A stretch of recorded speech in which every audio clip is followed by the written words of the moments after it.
Hello, everybody, and welcome to Good Stuff. I'm excited you could join us today. I have somebody that I know you're going to really enjoy. He is the director of Center for Serving Leadership, an author, speaker, and a thought leader. My friend, Dr. John Stahl Wert. John, it's good to have you. Thank you, Kevin. Great to be together with you and your friends today. Yeah, and I was just thinking before I called John. I've known you now almost a year. We met last year when you were out here at the Serve conference. So for those of you that don't know you, I know a lot of people from around, where I live know you, and you do a lot of work with people here, but maybe some others that are listening, just give us a quick snapshot, if you will, of who you are and kind of what you do. Sure. So I've been accidentally engaged in working with owners and leaders and entrepreneurs for 25 years now.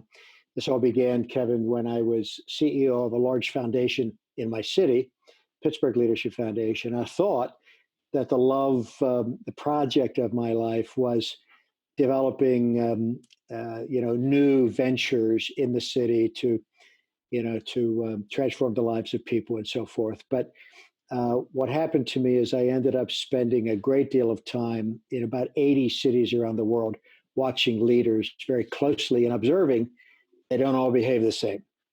And some of them just do fantastic work, and some of them wreck everything. And I began to do some thinking about that. And then I wrote a book about that called The Serving Leader. And to my great surprise, that became a global bestseller, 10 languages.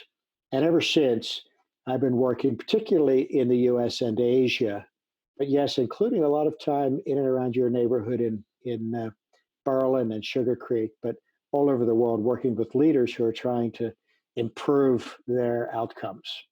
Right. I know we'll talk about some of the ways we can find you and what you're doing towards the Sure. end of the conversation, but talk about that book a little bit, and just kind of how that came about, and of course Right. where people can find that, please. Right. The Serving Leader, it's you can Google it with the word serving, serving, and that will get you to the correct book.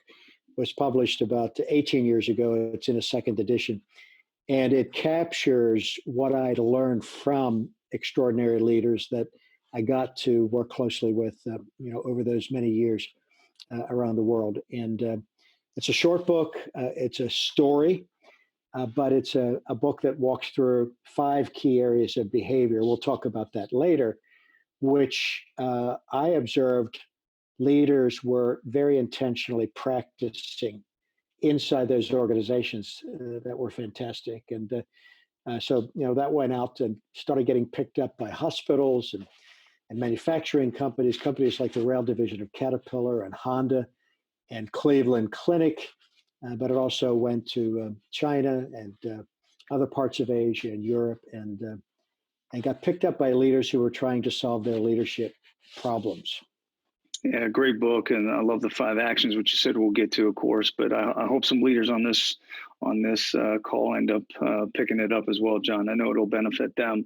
You've been around so many different type leaders, like you said, and I'd be anxious to know. There's just so many different personalities out there underneath these leaders. And talking to some leaders, that's something that I think, and I know I can speak to this too, John. I've struggled maybe dealing with a personality that's not like mine. Right. What's some advice that you can give some of our leaders, whether it's in the sports world, the business world, how they deal with that team of 12 with 12 different personalities, that team of 100 with so many different personalities? Well, let me start at a smaller question. I'm not trying to dodge your question. I'd love to come. That's all right. But how do I deal with my personality as a leader? Before I deal with the knuckleheads that are around me. How do I deal with the knucklehead that am I? And I just want to make one comment so strongly. I see many kinds of personalities in leadership which are effective. There are a lot of leaders in my world who feel that maybe the way they're wired, maybe their personality isn't best, and maybe they ought to be like some other leader in terms of their personality. And I just want to begin. It may seem too simple to need to say, except I find that it needs to be said. There are a lot of very different kinds of leaders. who are effective. So let me just pause there. Yeah, great. And we take ourselves out of the game because we're not like someone else, and I think that's tragic. Hmm. Yeah, Now, do that's you want me? good. You want me to go to your question? Yeah, if you don't mind, I would just like to hear what you have to say. I think that's a really good point. I think, I think we talk, of course, a lot about servant leadership. And I know when that was involved in my life, as I've said on here before, that's a game changer. So, that may or may not exist with the leaders that we have right now. But I do think at the end of the day, whether they know or do not know themselves, there's so many different layers underneath them that Right. where do they begin? Right. So, well, first of all, I'll make a general comment, but then I'll try to drill in slightly deeper. The general comment is that when we are younger in our leadership journey, this was true of me, it's true of, I think it's true of every CEO or owner I work with. When we are younger in our leadership, we tend to hire people like us. And so, first of all, we need a diversity of kinds of people on our team. People who think like us, people who don't think like us, people who have our strengths, people who have other strengths. And if you look at a good football team, you look at a good basketball team, you look at a good baseball team, those players aren't the same. Now they team, they work together, but they're not the same. So, I'd want to begin that simply, that we need different kinds of strengths and different kinds of personalities on the team. One person can be very visionary and able to picture something that will work. And another kind of person is going to have 150 questions about how it will work. And those two personalities can be frustrating to each other, but they need each other. Very much so. They need each other. And so that's first comment. Second comment, Kevin, is that I want to differentiate between, let's say, the personality and the strengths of a person from the character and the maturity of a person. We need a lot of different kinds of personality. We need a lot of different kinds of strengths. We need strategic, visionary, executing, get her done, cross the T's, build relationships. We need all of those strengths. But sometimes, no, more than sometimes, I often run into a leader who's got someone on their team who might be good at their job, but who's just plain a jerk. And I'm not talking about that that's a good thing. When we look at character or maturity, our job as leader isn't to bless and affirm and fit the jerk in to be a jerk, the way it is to, let's say, fit the visionary in, or to fit the operational person in, or to fit the detail person in. We need to fit those people in to be a team.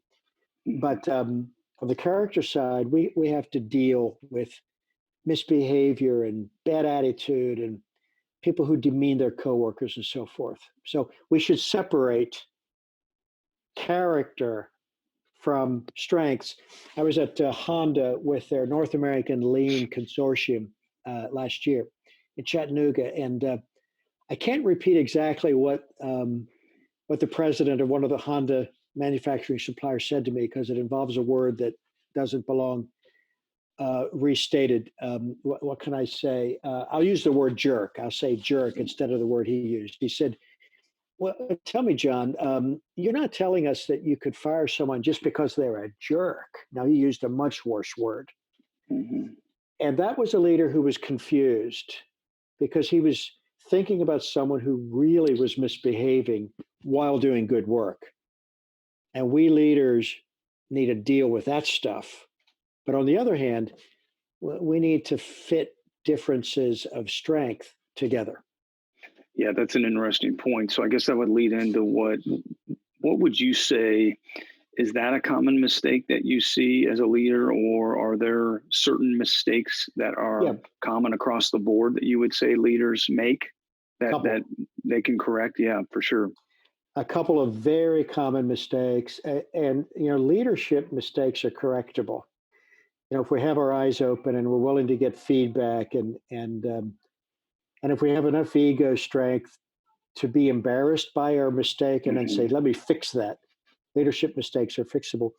One is, when we start out, many of us don't even think about leadership. We just think about the work. We have an idea, we got some money, maybe we took a loan out on the mortgage or something, and then we hire a couple of people, and we're just thinking about the work, and we're not even thinking about how to grow people or how to get people into their sweet spot or aligned with who they are or working together. It's a common mistake. We just do work here. Sooner or later, we have to start paying attention to the people on our team. Do they want to come to work? Do we lead them in a way that causes them to trust us? Are we clear enough in our communication? I thought I told you. Well, we told them in the way that would have worked for us, but it didn't work for them. And Yeah. so a common mistake is to make too little of the leading of people and to make too much of just doing work.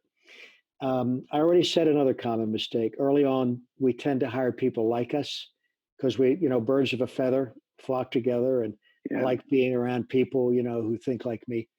I especially like being around people who like my vision and Mm. don't ask me too many hard questions. So almost like yes men, if you will, right? And that's not my intent, but that's what it ends up being. Mm. Um, why every time I have a good idea do you ask me 100 questions? Are you out to get me? Actually, that person has really good questions that need to be answered. That's why God made them that way.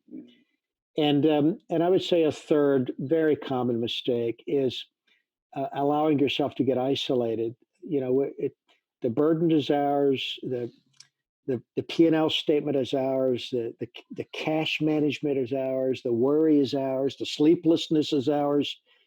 And we don't know who to talk to. And a lot of leaders end up being isolated. They don't find some good people to, have an honest conversation with about how it's going so that they can make their way through. Yeah, that's good. That's real good. Hey, let's talk about these five actions that you talk about with servant leadership, and I think these are very transformational. First and foremost, for all kinds of businesses and teams, and I have been beyond blessed to walk alongside you and probably 30 other leaders here in our community these last six months. I know we have one more. We keep getting pushed back here, but run to great purpose is the first of the five. Talk to us a little bit about that, please, John. Every human being needs to have meaning, Kevin, and that's true at work. And it's very interesting in motivation studies. Look, I pay you well, or you ought to be thankful you have a job. That doesn't get a person's A game.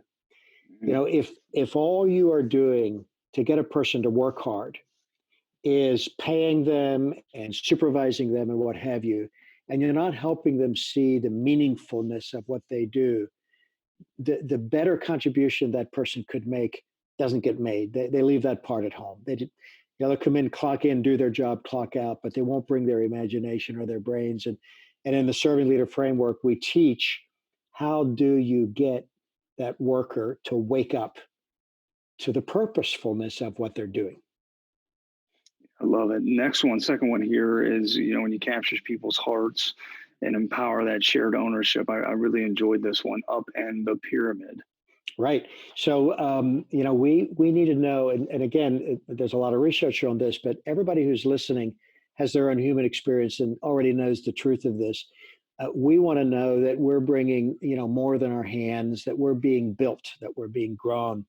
And so, we need to have little by little at the right pace, responsibility and authority and trust placed into us so that we can be more than, I don't know, slaves. Yeah. We can think and we can make decisions. And so we teach in Up in the Pyramid, how do you get down underneath your people and grow them so that you're not just managing them? That matters because we got to get the work done right. But we're growing them so little by little, they increasingly take on the mind of getting the work done right themselves. Yeah, and all five of these, if I could interject here after the second one, they're so valuable. But to me, this one right here is huge. If you're not doing this one and caring for your people and serving, right. Do you find, not that I want you to place us in a hierarchy at all, but do you find that this trait or any other trait maybe really sticks out to the best leaders? It does. It's a little tricky, though, Kevin. I don't want to go down a rabbit trail, but I know a lot of leaders who really love their people, but the people don't know it, Yeah, that's and that good. doesn't count. And so, as you know from the Center for Serving Leadership, we work on the practices that cause I really care for my people to turn into people who know that they're cared for. One of the women in a manufacturing company that I served some years back said to me, John, when work cares about you, you care about work. Yeah, And so true. I don't think she made that up. I think she heard it somewhere. But she worked for a boss who I had been working with for some years, who didn't just care for his crew. There's about 300 of them, but they knew he cared for them, and that's a very concrete deal, Right. and so we teach leaders how to translate their caring into the kinds of behaviors that workers come to realize, hey, my boss really cares about me. I'm more than a tool. Yeah, right. Yeah, and I wish I would have met you when I was 25 because I think I had that passion and that desire, especially as a player and then a young coach. And I just thought, man, why don't these guys care as much as me? I'm pouring into this. I'm watching film. I'm preparing. I'm doing everything I got to do, but I wasn't pouring into them as much. So, You're uh, making an assumption that when you were 25, I understood some things similar to what I understand now. mhm, yeah, You're learning and growing, Kevin. So am I. And so is every leader that I work with. It's a journey. yeah, for sure. Yeah, you just never arrive. Well, the third one here, just some core values and kind of embedding them into your business practices, Yep. raising the bar. Yep. For Run to Great Purpose, I said that people need meaning. Under Raise the Bar, working at values, people need to be able to trust their boss. We have to practice what we preach. If we say something, then it has to be true. And values is that arena where we get to live out the truth of what we say about ourselves. And so, what we teach in Raise the Bar is how do you take your values as an organization? Well, how do you get clear on what they are in the first place Hmm. if you haven't even established them? But either way, after they're established, how do you make them live? How do you make them real so that people come to realize, you know, m- my boss's word is a bond. Someone said to me in Singapore a couple of years ago, between the say and the do lies an ocean. And we got to get rid of the ocean so that the say and the do live together. Yeah, good stuff. Would you say, I don't know if you see this a lot in the business world. I could speak to it a little bit from the athletic world.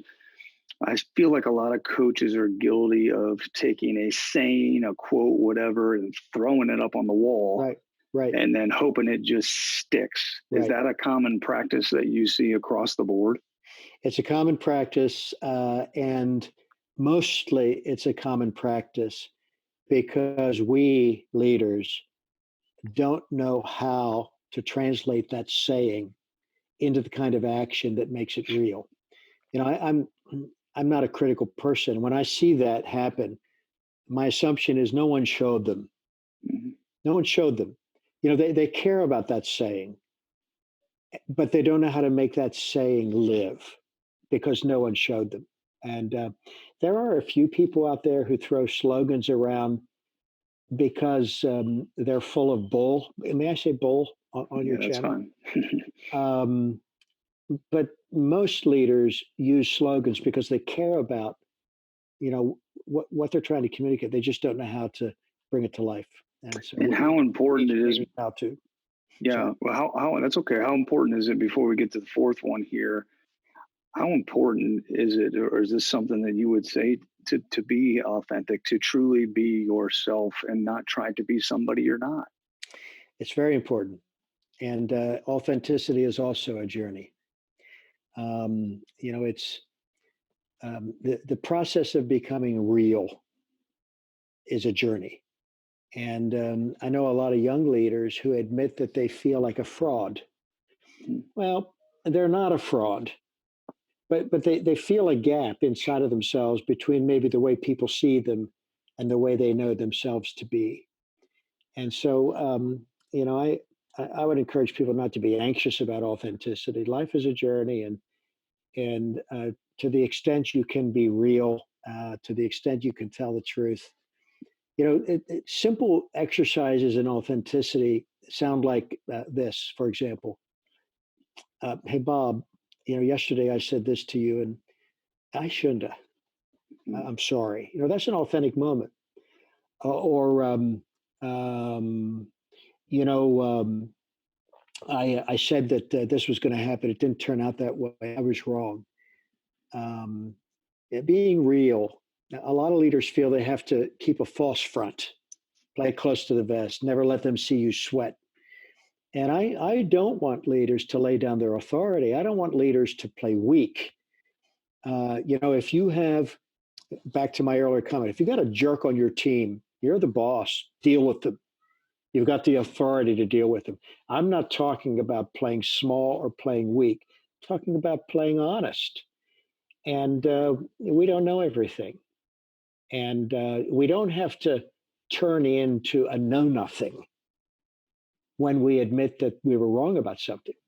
Mhm. And so, how to stand tall and tell the truth at the same time. This is part of our maturity. And I think it takes quite a few decades, Kevin, for us.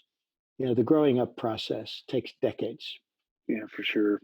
Fourth one here, blaze the trail. You're talking about coaching winning performance, and then you're Yep. removing barriers and wasted effort. Yep. Yep. We go through a series of exercises to get crystal clear about what our particular company, business, team, organization does that really matters, so that we can cut the rest of the nonsense out. And then we do some work in lean to learn, how do you get rid of the waste? How do you get rid of the unnecessary stuff we're doing? Because it's not really contributing to the world. It's not contributing to the bottom line. Frankly, it's not why we have a customer. Hmm. A lot of leaders are at the beginning unclear among all the things they do, which ones of those things are actually valuable to the people that they're serving. So we do a lot of stuff we could stop. And if we stop it, wow, we can put that energy Right. over into things that matter. Right. Well, bring us home here, I guess, with that last Yep. one, then, John, and just building on strength and cultivating strong employee engagement and obviously high performance, which a lot of people are concerned with, right? Yeah. You know, Peter Drucker, who I had the privilege of meeting while he was alive, the guru, the management guru of the 20th century, said the older a leader gets, if he is improving, if she or he is getting better, spends more and more of their time as they age asking the question, who should I ask to do what? And what Peter Drucker was saying there is becoming clear about the strengths of my people. What are they good at, and what motivates them? Kevin, I want to put those words together. Motivated ability, not just ability, but the person comes to life in that area of ability. The more we can little by little posture that person where they bring their best to work, and it energizes them, the better our production. And so we teach how to do that. How do you get clear about the strength of your people, and how you build teams based on the insight you are gaining about their motivated abilities. Yeah, I think this would be a good time, John, to kind of talk about this next cohort. I know we're going to have some information in the description of the YouTube channel for everybody. This is something that I'm going through, like I said, right now with our owner, and it has been extremely beneficial to us individually, collectively, and then, of course, for our entire team. So I know these 5 things are discussed in there. Can you give a little bit of detail right now, I guess, while we're on Sure. it, please? Yeah. So the serving leader cohort I've been doing all over the world for nearly 20 years, and I suppose I've served 300 or 400 people in your community in the Holmes County area, maybe 70, 75 companies there. And we're starting a new serving leader cohort. Now, this is a bit of a news bulletin. In June, COVID has pushed us. And my last communication with the group that is gathered for that cohort is May, but I'm watching, I'm watching the gathering rules, and we want to be respectful of all of that. So we're going to start in June. We meet a day a month, and we meet for 7 months. We're going to be meeting starting in June on the fourth Fridays of each month. And we're going to include the Serve Conference, where you and I met last year. Yeah, correct. In September. And we'll put a little contact piece down in the, in the link here. And I'm just making this one up on the fly. If there are people who are watching this and who want to join this cohort starting in June as a product of that, and if they mention good stuff, I'll give a $500 discount on that. How does that sound, Kevin? Yeah, that's good. I appreciate that, John. That's kind of a good stuff discount. Good stuff. Yeah, there you go. I like it. Well, be my pleasure. I would highly encourage you and your teams, whoever's listening, to get to those, because they're really, really good. I think one thing here is, as we get into closing, I'll have a couple of questions for you, but a couple of things with you personally. I think one attribute that I've grown to respect, I guess, a little bit more, habits. I'm big on the habits more so than maybe the goals. What are some habits that you've built into your own personal daily routine, John, that have been beneficial to you over time? Well, speaking very candidly, very personally, prayer,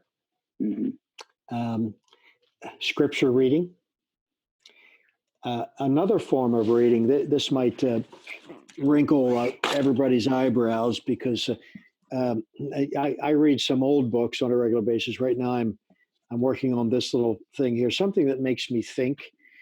I have to, I don't spend much time each day, but a little time for scripture, for prayer, for reading, just a chance to catch my breath before I lean in is very important. My wife and I take a walk every day, because, we got to breathe the air, and what is going to come out of us if nothing is going in, Kevin? Mm-hmm. Do we think we're coming up with the things that come out of us that are a blessing to someone else? The things that come out of us that are a blessing to someone else are all a gift that has been put into us. And so we have to have a supply chain. If you want to think about it, in those terms, if we're going to have something to give, we need to be receiving. Yeah, for sure. What would you say at this point of your life, too, personally? What motivates you? What inspires you? What is that why, if you will, of going? Like, what is it? I love seeing other people flourish. Mm-hmm.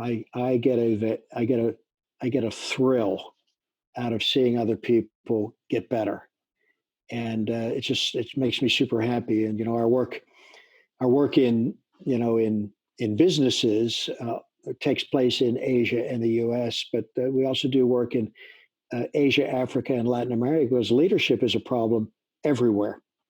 It's a problem in the developing nations. It's a problem in wealthy nations. Nothing good happens if the leadership isn't good. And I love seeing leaders get better so that the people around that leader grow. Right. Well, that's great. Yeah, you can't have and talk about serving leadership if you're not willing to do it yourself. And I know you're really good at that. I'd be anxious to know if John today could go back and talk to 18-year-old John, what's the one thing you'd tell him? The one thing I'd tell him, I like the difficulty of that question. The one thing I would tell the 18-year-old John, I'd tell him to relax. I'd tell him to trust. I'd tell him it's going to be all right. Don't push so hard. Learn, listen, pay attention. Keep your eyes open. For me, every human being is different. As a young man, I was anxious to do well, and I missed a lot of gifts. They were right there, but I was in pursuit of the very thing that was in front of me, and I ran past it because I I wasn't trusting enough, and I would have told the 18-year-old John, pray more, Hmm. sit down and shut up, and listen more. Yeah, Um, for sure. then get up and go do stuff. I'm not putting down drive at all. Right. I'm driven. Yeah, that makes total sense. Yeah, that's good. Well, we kind of do a rapid fire to finish, but if you need to take Great. a little longer, can you shoot it at all, John, basketball wise? You a good shooter or not? I was on my high school basketball team, and I was not one of the stars. Okay. Well, this is called I 3 point. We're going to let you shoot here a little bit. How about okay. All right. Very good. that? um, if people could, I would say just learn one thing from this talk, what would you want them to hold on to and learn? Um, the way in which we influence others is probably the biggest impact we're going to make in our lifetime. We Love it. think it's a straight shot, but it's a bank shot, Kevin. How you like that? It's a There bank you go. I shot. like it. Good transition. Next thing, let's say you could have come over here and you could have asked yourself a question. What's that question that I didn't ask of you today that you would have asked?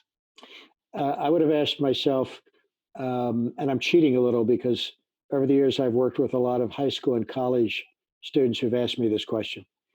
Um, how did you end up finding yourself in a line of work that you love so much and are so aligned with? How did you pull that off? That's good. That's really good. And then finally, this is called good stuff, as whether it's fitting for this time or just in general, what's some good stuff you can leave us with here today? Um, God is for us. He didn't make us by accident. The design of us, the unique shape of us, is purposeful. What He's put in us, He's put in for a reason. There's worth there. And making peace with who we are and then asking how to steward it. Let me be who I am in a way that's useful to the world is worthwhile. And we exist to serve, Kevin. Period. Yeah. End of story. We exist to serve. Yeah, for sure. Now, what are some of those other ways that, like we said, we'll put the description in the YouTube of this next cohort with that discount code. Once again, thank you. What are some other ways people can connect with you? We talked about the book, any social media platforms, website, anything Sure. today that you can let them know of, please. Yeah, and we'll put those in the link as well. There's a John Stahl Wert website where some of my blog and speaking lives. There's a Center for Serving Leadership website. We'll put both of those in the links. And if you want to, why not? If you want to play around with what we do in Asia, there's a Serving Leader Asia website where you can see just how pale-faced I am and in need of more sunshine in the work we do over there with my friends. Well, hey, John, I really appreciate you taking that time. I think you bring a great source of knowledge and just a lifetime of experience in general to that event. Love your Christ-centered approach. And I'm just happy now and selfishly, I guess, to call you a friend. You've been very valuable to my life in this short amount of time. And I know we'll continue to have a lasting relationship. So Amen. Thank you. Thank you as well for that. Yeah. Thank you right back, Kevin. It's a pleasure working with you. Thanks for interviewing me. Yeah, no problem. I know a lot of people will enjoy this. And like we always say in closing, there's a lot in here today. I think it's just a matter of grabbing hold of something as a leader and trying to figure out what works best for you. And obviously, if you want to go into great more detail with this, sign up for that cohort. So until next time, good stuff.